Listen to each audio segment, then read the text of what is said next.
तीसरा chapter 2, chapter का नाम राजा और उनके, ठीक है ना, राजा और उनके राज। कौन सा पार्ट है ये? छठा या पांचवा? छठा है, पार्ट 6। उसी का क्वेश्चन आंसर करवा रहा है, ठीक है ना, क्लास 7। ध्यान रखना। तो पहला क्वेश्चन है जोड़ा बनाने वाला, यानी मिलान करना है। तो पहला जो मिलान है गुजर प्रतिहार किससे कर देंगे? गुजरात और राजस्थान से। दूसरा है राष्ट्रकूट, उसका किससे संबंध हो जाएगा? पश्चिमी दक्कन क्षेत्र से। और पाल वंश का जो है संबंध हो जाएगा बंगाल से, यानी पश्चिम बंगाल, कोलकाता जो भी हो। और चोल का संबंध हो जाएगा तमिलनाडु यानी चेन्नई मद्रास से, ठीक है ना। उसके बाद जो क्वेश्चन दिया हुआ है जो त्रिपक्षीय संघर्ष में जो 3 पक्ष थे वो कौन कौन थे? तो पहला था गुजर प्रतिहार, दूसरा है राष्ट्रकूट और तीसरा क्या था? पाल, ठीक है। अब तीसरा क्वेश्चन है इसमें, क्वेश्चन नंबर तीसरा है जो चोल साम्राज्य में सभा की समिति का सदस्य बनने के लिए आवश्यक शर्तें क्या थी? मतलब क्या होना चाहिए किसी व्यक्ति के पास जो क्या बन सके, चोल साम्राज्य में सभा की क्या हो सके, समिति बन सके।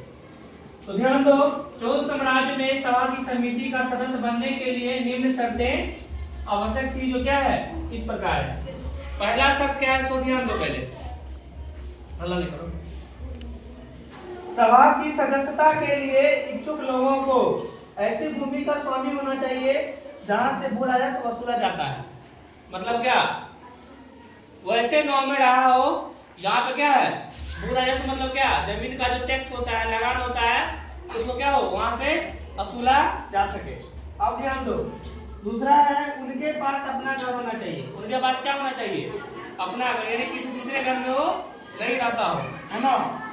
तीसरा पॉइंट है उनकी उम्र 35 से 70 के बीच में होना चाहिए। जो व्यक्ति सदस्य बनेगा ना सभा का, उसका एज कितना होना चाहिए? 35 साल से लेके और 70 साल के बीच में, ठीक है ना। उन्हें वेदों का ज्ञान होना चाहिए। वेद कितना है? वेद 4। वेदों की संख्या जो 4 है, ये चारों का ज्ञान होना चाहिए किसको?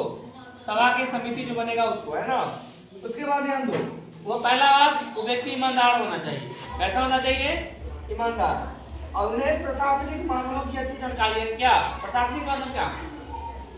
जो प्रशासन न्याय मामला से जुड़ा मामला होता है उसके बारे में अच्छी जानकारी होना चाहिए। जैसे वकील सब होता है ना, उसको रहता है ना प्रशासनिक के बारे में जानकारी, जो कैसे क्या करना है नहीं करना है उसका जानकारी होना चाहिए। अगर ऐसे व्यक्ति के पास ये सभी गुण है वो सभा का समिति बन सकता है, ठीक है ना।